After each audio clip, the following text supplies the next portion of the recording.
So we're now moving straight into panel B, spotlighting shorthand. The format for this session is slightly different. Each curator will have around 5 minutes or so to introduce their collection and spotlight a piece of shorthand within it, before time allowing a wider roundtable discussion about the opportunities and challenges of working with this kind of material. I'm going to introduce our 4 speakers in the panel first, and then we'll come to them in running order. So first, we're very pleased to welcome John Hodgson. John is Associate Director, Curatorial Practices at the University of Manchester Library and has particular research interests in the history of collecting and the history of libraries. Today, he'll be sharing Dickens's intriguing shorthand notebook. Next, we come to Frankie Kubicki, Curator of Special Projects at the Charles Dickens Museum. I've recently had the pleasure of seeing the brilliant Technicolor Dickens exhibition, which she helped to curate. So we're very lucky to have her expertise, not just in relation to a particular collection item, but in terms of how you can present material to the public. After Frankie's talk, we're jumping across the pond to join Joe Shemtov. Joe has worked in the rare book department at the Free Library of Philadelphia since 2008, and he now serves as coordinator of 6 special collection divisions. Today, he's offering us a tantalizing glimpse, not just of the shorthand notebooks of Dickens and his pupil Arthur Stone, but of the Free Library's wider Dickens collections. And then last but not least, we come to Dominik Stoltz, who has worked at Saxon State Library at Dresden since 2016, where he's responsible for the map collection, as well as one of the most significant stenographic collections in Europe, enabling us to widen this discussion beyond Dickens's shorthand specifically. Thank you so much to you all for being here, and over to you, John, to start. Thank you very much indeed, Claire. I will just share my screen with you. While I do that, I will just say that I was reassured by Hugo's welcome to non-experts, because I am a complete imposter here, being neither an expert in Dickens nor in shorthand. Hopefully you can see the PowerPoint now. So I'm going to focus on Ryland's English manuscript 725, which is a significant shorthand notebook in the hand of Dickens himself, now comprising 12 leaves. It's divided into 6 sections. We'll look at hopefully there'll be a minute to quickly browse through the manuscript online shortly, but it's divided into 6 sections, which you can see on the screen here. Hugo very succinctly summarized the purpose of this manuscript. This is Dickens' personalized revision of the Gurney system. He may have written the notes in order to make the system more comprehensible to himself, or as a supplement to guidelines for pupils who are using the Gurney system. The notes seem to be an attempt to set out the key points of Gurney's system and to iron out its complexities for teaching purposes.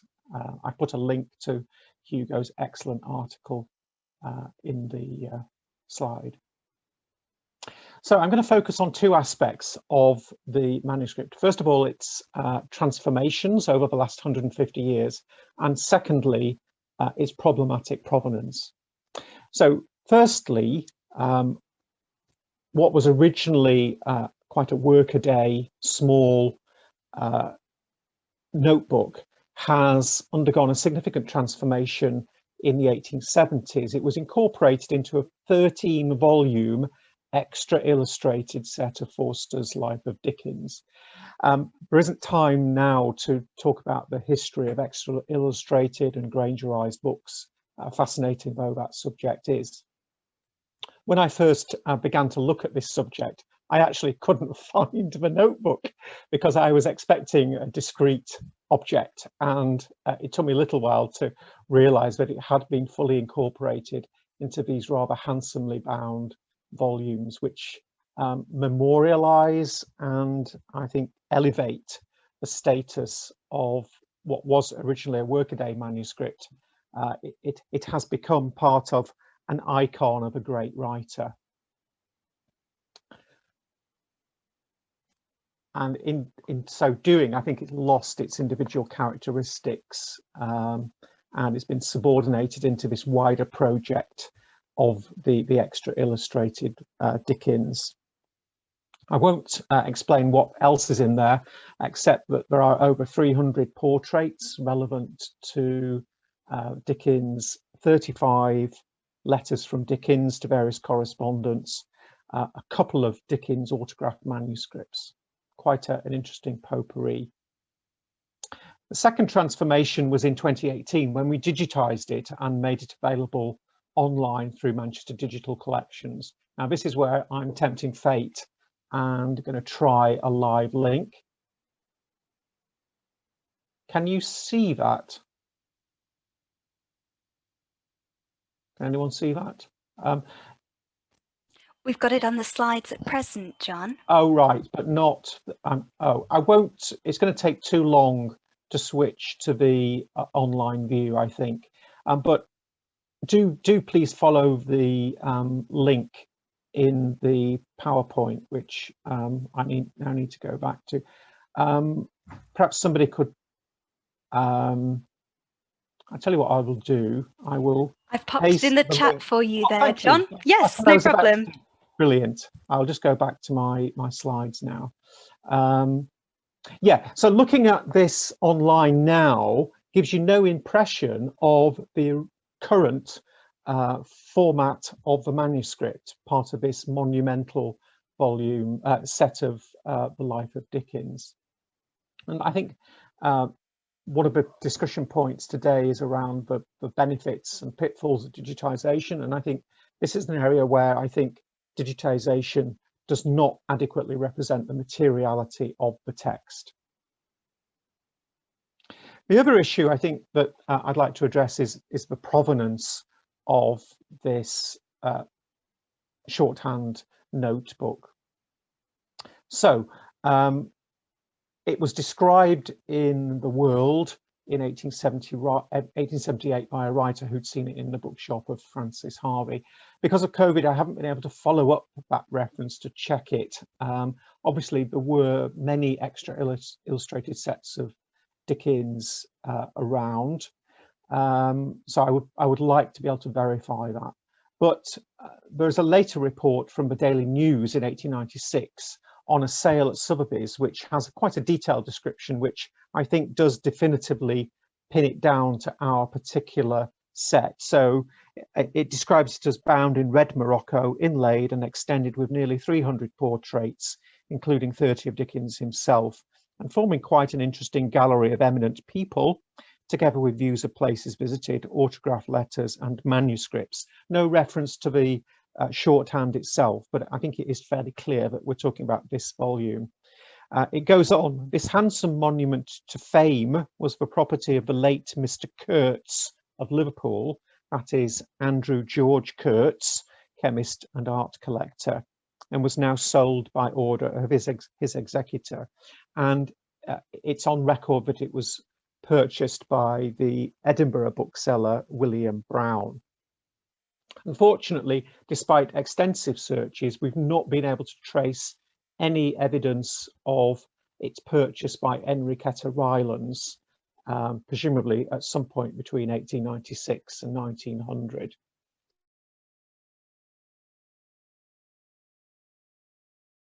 When she died in 1908, and it was eventually accessioned in 1910. This may or may not be a red herring, but I've found a reference in William E.A. Axon was a Manchester historian and minor literary figure, and in the papers of the Manchester Literary Club of 1892, he does talk about this interesting stenographic relic in the possession of Henry Dickens, a notebook made by Dickens when he taught his son shorthand, containing the Gurney alphabet, arbitrary characters and many specimens of his handwriting. lent to the Victorian exhibition in 1892. Now, this may be totally irrelevant, but it is striking the similarities with our manuscript. And I hope that somebody in the audience today might actually be able to either dismiss this reference or suggest a possible linkage, because there are these gaps in our knowledge which I'd like to plug. So I apologise for the rather hasty presentation, but I realise we're working to a very tight time scale, so I will now hand back to Claire. Thank you. Thank you so much, John. Terrific, and such an interesting artifact. I'm really pleased that you drew attention to the materiality too. And may I say, what a fantastic Zoom background. That's the library there. If that is a background and you're not just standing there live on the landing. Yes. Okay, so on now to Frankie, who's going to be talking to us about an item from the Charles Dickens Museum. Frankie, over to you. Hello, everyone. Hopefully you can hear me, I think. I'm just going to share my screen. And then we should be ready to go. Great, hopefully everyone can see that okay. So hello, I'm Frankie Kubicki from the Charles Dickens Museum. I'm delighted to be here today. Thank you so much to Claire and Hugo for inviting me. It's a great pleasure. I was very pleased to hear that John also is new to this field of shorthand scholarship, and certainly I am a huge novice, but this has been a really fun project so far. I had a great day with Claire and Hugo when they came to the museum, really looking at a body of material that we own that, to be honest, I didn't know very much about. I had the pleasure of doing an exhibition with John Drew on Dickens's journalism, and that was my beginning of learning about this. But it's been a really wonderful way of starting this whole new relationship with Dickens and this early part of his life. So very briefly, today I'm going to talk about one of our star shorthand objects, and that is a shorthand letter in Dickens's hand from 1847. But to begin with, I thought it might be good to start, however, with a brief overview of, some of our other shorthand items. So one of the most interesting bodies of material we have in our collection is the archives of William John Carleton. Hugo mentioned him earlier. He's a Dickens scholar and authority on the history of shorthand. His book, Charles Dickens, Shorthand Writer, published in 1926, is and still remains almost 100 years later one of the fullest and most authoritative studies of Dickens' career as a shorthand reporter. His transcriptions of shorthand, compiled with his collaborators, are still used today in our collection. And we very luckily hold his working files and also his notebooks, which we had the pleasure of looking at a couple of weeks ago. Interestingly, we were also gifted a number of other items from Carleton and his wife that sort of show, I suppose, the culture of shorthand scholarship and publishing as well. So we were gifted a number of interesting items, including editions of Pitman's Shorthand Weekly. And this letter, dated the 6th of June, 1833, to Richard Earle, the private secretary of Edward Stanley, the Secretary of State for Ireland. This letter is of particular interest to us today, as it links to Dickens's early career as a shorthand writer and shows his confidence in his abilities. In the body of the text, he complains of unemployment during the summer recess and asks for recommendation of his name, and I quote here, if the services of a shorthand writer are required. But now I will go on to this rare and interesting item, which is this draft of Dickens's shorthand, which you can see on the screen before you. So it's written on the reverse of a letter from William Thackeray dated the 11th of June, 1847. And it, as we said, it's a rare example. It's really interesting to hear Hugo say there's probably about 12 manuscripts in Dickens's hands. So this is incredibly rare indeed. It seems to be a draft or copy of a letter from Dickens to Thackeray in reply addressing the contents of Thackeray's note, which is about a dispute between Thackeray and Dickens's very good friend, John Forster. The subject of the altercation Thackeray outlines as he writes how Foster, and I quote here, consigned me to hell for making caricatures of him. We are lucky enough to have this item partially decoded by Carlton and W.L. Stower Hewitt, and this transcription is actually published in the Pilgrim Letters.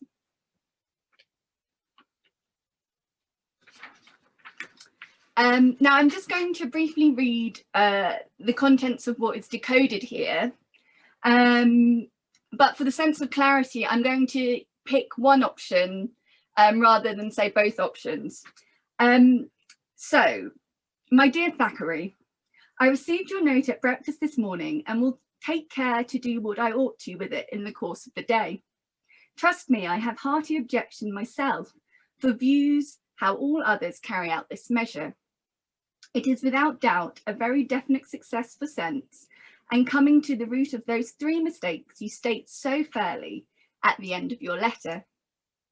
I've seen such rather, and here Carlton and Hewitt note there's a few words that are indecipherable even for them, on the part of the 3 words unfortunately concerned in them. And again, here we have some other problems with transcribing. And such a spirit that I have every hour more and more regretted that there should be such a division among such men. Although, of course, much of the letter is still obscured, we can see here that Dickens is working towards the reconciliation of these 2 friends. In conclusion, I thought I'd offer a few of my own thoughts on this letter, coming to it relatively new. Firstly, I think its clean composition, lack of smudges or crossings out, show Dickens's confidence and skill in shorthand usage, even years after using it professionally in his job as a reporter. Secondly, I'm intrigued by the composition on the back of the letter. Does the limited space suggest shorthand to Dickens? Or is it an act of speed or impulse? Or a prosaic way, perhaps, to save paper, which at this point would have been a really expensive resource? Finally, it is interesting for Dickens to use shorthand in this personal capacity for, this dispute between friends, and shows the different ways that Dickens used shorthand more than just professionally. But of course, overall, with this letter, as with very much of Dickens's shorthand, it offers more questions than answers. And so I'm very much looking forward to hopefully, trying to decode it all with you. So that's the end of my talk, and thank you so much. Thank you so much, Frankie. That was terrific. And I think the beauty of that letter as a material object, it really puts me in mind too of Tim's paper with that beautiful cutout of shorthand. They're beautiful things in and of themselves. But now let's hasten across to Philadelphia and join Joe Shemtov there live. Hi, Joe. Hey, hello, everybody. Thank you for inviting me. It's a pleasure to be here with you this morning. For me, it's this morning. And like all the other curators said, I too am not a Dickens scholar. I don't even pretend to be one on TV. So I'm very, very far removed. I'm still struggling to decide if notebook is 1 or 2 words. So what I do at the Free Library of Philadelphia, I'd like to say that we're on the forefront. We're on the ground level, working with students, elementary, middle school, high school, of course, with researchers. But our job is to make Dickens meaningful to children today who no longer in the US read Dickens. They have never heard of A Tale of Two Cities. It's maybe Christmas Carol they'll be familiar with. So that's the environment that we find ourselves in when we're talking about Dickens. So I just wanted to put that out there. Yeah, exactly, Muppet Christmas Carol. Yeah, definitely. Maybe not even the Muppets. But so what I'm going to do now is I'm going to share my document camera. We're going to look at the notebooks. I'm going to share with you some other things. Then I'm going to take my cell phone. I'm going to switch off to my cell phone. We're going to look at some of the cases how we promote Dickens every day. And we're going to try to make it to Charles Dickens's desks, one of his many desks, we have one. When we tried it out last time, it only works if I'm not on Wi-Fi. And right now, it doesn't seem like my cell phone works if I'm not on Wi-Fi. So we may not be able to make it to the desk, and I may freeze in the process of doing that. So just know that that may happen. Okay, so let's begin by sharing my document screen. Okay, great. So here it is. 5 Dickens notebooks. So I think it was John who said that the digital image does not capture the materiality. There's absolutely no question about that. So hopefully you can imagine doing what I'm doing right now with the Dickens notebooks when you come and visit us. Know that anyone can come and visit us. We do not restrict our visits to scholars. However, something like this, if somebody wants to see Charles Dickens's notebook, we probably are going to show it to them, but we would be the ones handling the manuscript. So we would not be allowing them to do what I'm doing right now with the manuscript. So here, just so you think I'm not inventing this, notebook, 2 words. So sometimes shorthand is 2 words. I think shorthand is 1 word, notebook. Okay, let's say it's 1 word too. This is how it's kept in this little red, unassuming case. We have 5 books.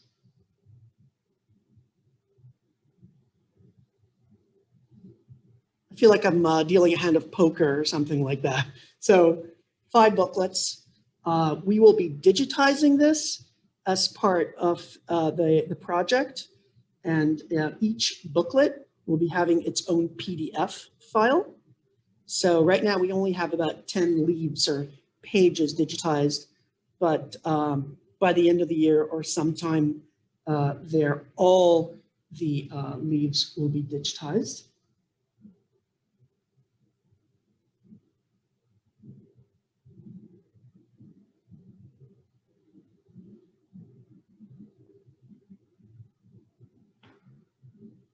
So here, I'm sure that Hugo and many of you are familiar a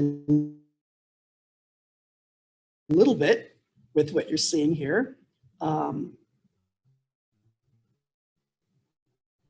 So here's the famous Sydney. I'm going to be numbering these pages, and hopefully my handwriting, which is horrible, will not be confused with the shorthand inscriptions, but it's going to be, I think I'm going to be numbering them numerically 1 through whatever, each booklet starting from the beginning.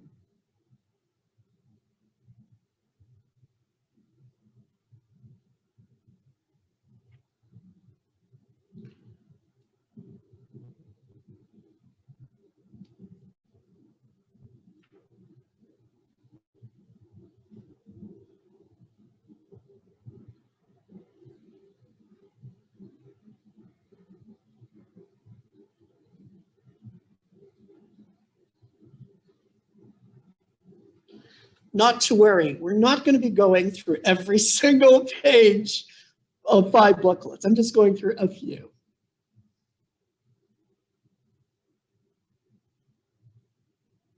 So working in a rare book department, we are trained to be a little bit more careful with the artifacts than many scholars are. So the scholars usually are looking for knowledge and they're flipping through books. So we will come to them and say, hey, hold on a second. You have to follow our protocol for paging and going through books. So that's the first booklet. You will see something interesting in the back. So you'll notice that there's a name over here in the back, and that is Benoliel. So these booklets, we were talking about provenance before. So these booklets were given to us by Jacques Benoliel. He was a chemist. He sat on the board, or on the he was a trustee of the Free Library. and he donated his this series, these 5 notebooks, to the Free Library of Philadelphia. Not only those notebooks, but we have over 1,200 letters that Dickens wrote. Most of those letters are also digitized. They've already been digitized. So his son, Peter Bedeliel, continues to purchase Dickens letters. So we continue to collect letters by Dickens. So I'll talk about a little bit later about our other donor who gave us the majority of Dickens artifacts. I'll talk about that in a second. Joe, I am so sorry to butt in here when you are captivating us with these visualizations, but I'm keeping my eye on the time and thinking of Dominik as well. And I think we have to decide whether to stay here with the books or go on a very quick whistle-stop tour. Let's go on. I'm going to show you 2 things. So we have all parts of the Pickwick parts. These are extremely rare. Dickens presented it to Mary Hogarth. Mary Hogarth died in Dickens's arms. And then the next, he takes a break for one of the first times in his life, stops writing because he's so distraught. But then he continues. The parts are continue, but he will present it to her father, George Hogarth. So we have those parts. I will now switch to my cell phone. If I get disconnected, I hope that will not be the case. Hold on.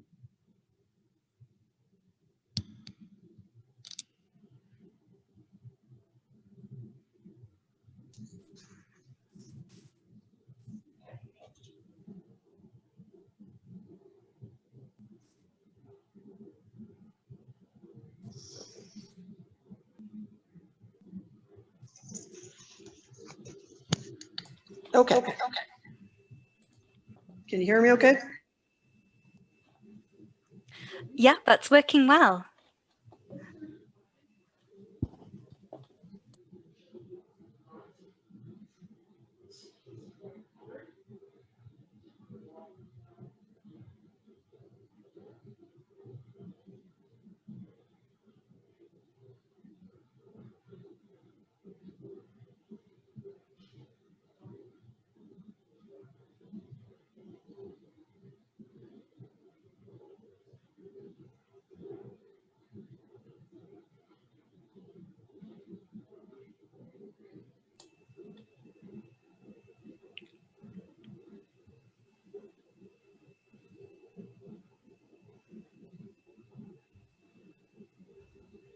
Joe, you're muted.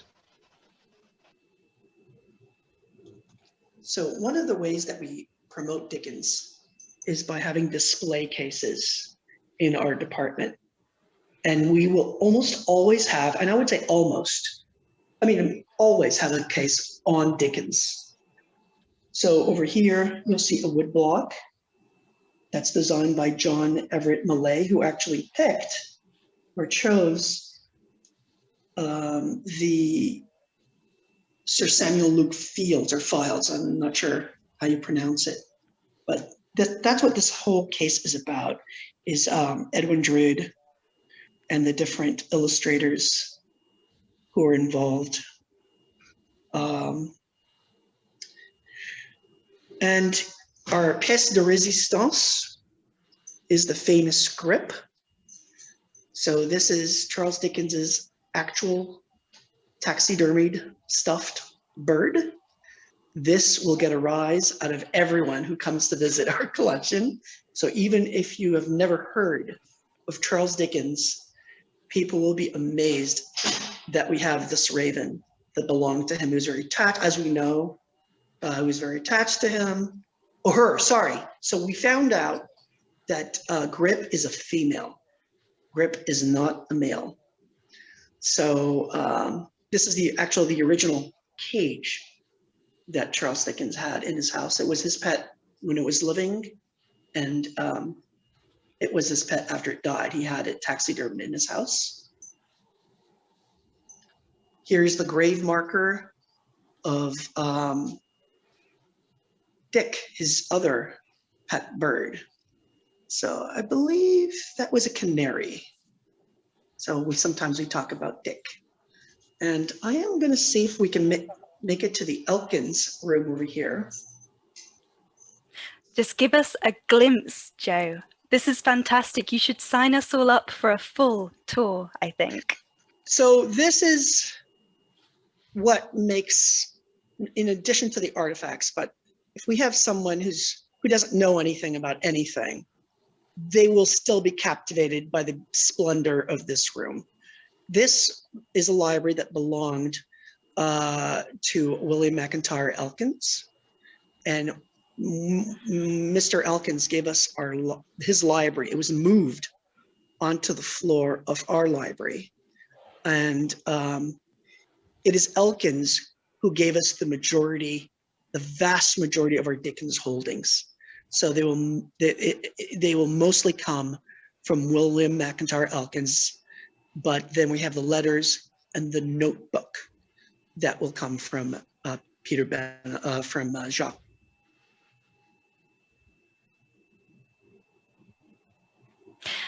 Okay, we're starting, unfortunately, to lose your Wi-Fi signal there, Joe. So I think, unfortunately, we will have to leave it there.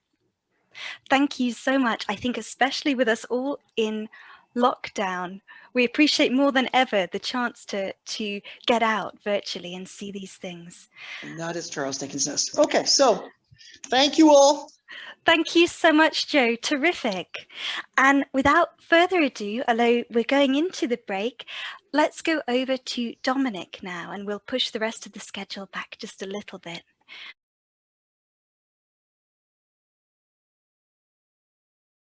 Thank you very much for organizing this event and for inviting me. It's a great opportunity. I'm really looking forward to your presentations. The Saxon State and University Library in Dresden dates back to the Library of the Prince-Electors of Saxony, which was founded in 1556. Over the centuries, its locations and names changed several times. In 1788, it became the Royal Public Library, and in 1917, the Saxon State Library. In 1969, it was united with the Library of the Technical University of Dresden. Today, it is one of the largest German libraries, with particularly extensive 17th and 18th century holdings, but also one of the biggest technical innovators in the German library landscape. The Stenographic Collection, which I would like to introduce today, goes back to the library of the former Royal Stenographic Institute at the Saxon Parliament. It was founded in 1834 by Gabelsberger's disciple Wiegard to train parliamentary stenographers. This year also saw the first acquisitions of the library, which was systematically built up from 1850 and has been open to the public since 1854. In 1934, the Nazis dissolved the state parliaments and the Institute Library had to move. This later proved to be a stroke of luck, as it survived the war in its temporary location unscathed. In 1966, the Stenographic State Office, which had been rebuilt after the war, was dissolved, and its library was incorporated into the Saxon State Library. The collection includes manuscripts, monographs and periodicals, pictorial material, audio recordings, and objects related to stenography and typewriting, and today consists of about 53,000 items. The acquisitions, especially from the 19th century, also include numerous textbooks on shorthand systems in Great Britain, France, and other countries. Today, 52 languages and probably over 1,000 systems are represented. The main focus, about 2/3 of the holdings, is of course German language stenography. In addition to a very complete collection of historical literature, there are also around 3,000 autographs available, including the correspondence of Gabelsberger and Wiegard, original stenographs by Wilhelm Stoltz and his students, as well as by Leopold Ahrens, Karl Faulmann, August Lehmann, Heinrich Roller, Ferdinand Schrey, and many others. However, autographs by non-German system inventors are also collected, for example 4 letters by Isaac Pitman. The holdings also include 78 pre-1800 British prints on or in shorthand and 3 manuscripts, all from the 17th century. We have Timothy Bright only as a reprint, but Willis, Shelton, Rich, Coles, Mason, Weston, Gurney, Byram, Macaulay and others, on the other hand, in early and often in first editions. All 4 of our Gurney editions, for example, are signed by the author. There's a special catalogue of 1968 on the Dresden holdings of English shorthand before 1800, which also contains a bibliography, possibly with some German language articles unknown in this circle. The English manuscripts before 1800 are a Book of Psalms in Shelton, the Holy Bible containing the Old and New Testament in shorthand writing by John Trampon, which is, as far as I know, the only complete Bible manuscript in shorthand, and a rich textbook by Botley. A large part of the holdings of early English shorthand was acquired in 1860 from the collection of the stenographer Charles Gehagen. The English language holdings after 1800, which include further manuscripts as well as periodicals, are mostly listed in the online catalogue. There's much need for research, especially in the non-German language systems. Most of these volumes have not been consulted for 50 years or more. The collection is currently only growing through the ongoing journal series as well as sporadically through gifts. Purchases can only be made in exceptional cases. One of the particularly interesting recent gifts, for example, was the handwritten textbook of a German prisoner of war from 1947, who carried out the transfer of the German standard shorthand to English in the prisoner camp in Great Britain. Cataloging and digitization is ongoing, and I recently made some attempts in starting a project for computer-based recognition of German standard shorthand with some experts from our IT department. But please don't expect quick results on this major task. So I'm looking forward to Panel E. Thank you for your attention and feel free to contact me with any questions you may have.